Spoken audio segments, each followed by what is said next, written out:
Hello po sa ating lahat. Team Kalinga, kumusta? Wow, Marimar, ito pala ang content niya. Alam niya ba, tawang-tawa ako sa comment section. Lalong-lalo na po sa live ni Kuya Val at saka ni Ingrata de Ortiz.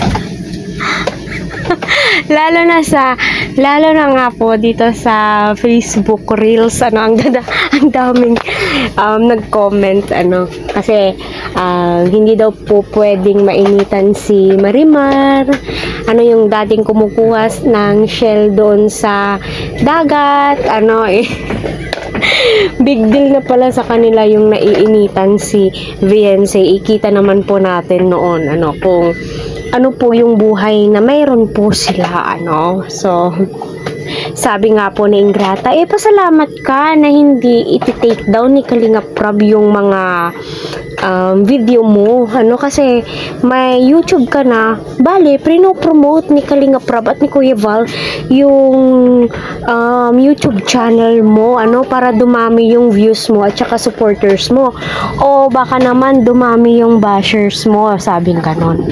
Bakit nga ba ipapatake down ni VNC? Tapos na siyang nakatanggap ng pera, malaking pera, ngayon ipapatake down na po niya yung mga video. Hindi naman po yun pwede, di ba? Kasi ilang milyon yung nagasto ni Kalinga Prab doon sa pabahay po niya. So siguro itong si VNC naiinggit.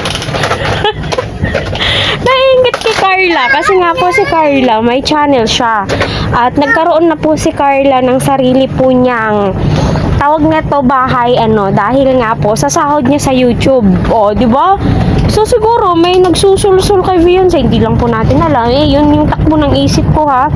So ngayon po, hindi po ako sinabihan ni Kalinga Prab nang gawa ng reaction si VNC na ganito ganyan, so mahirap na.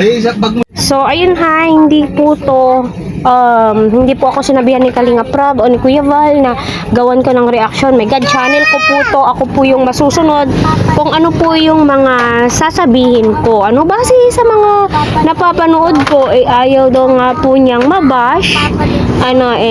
Siya naman po yung gumagawa ng paraan, para siya ay mabash, di ba?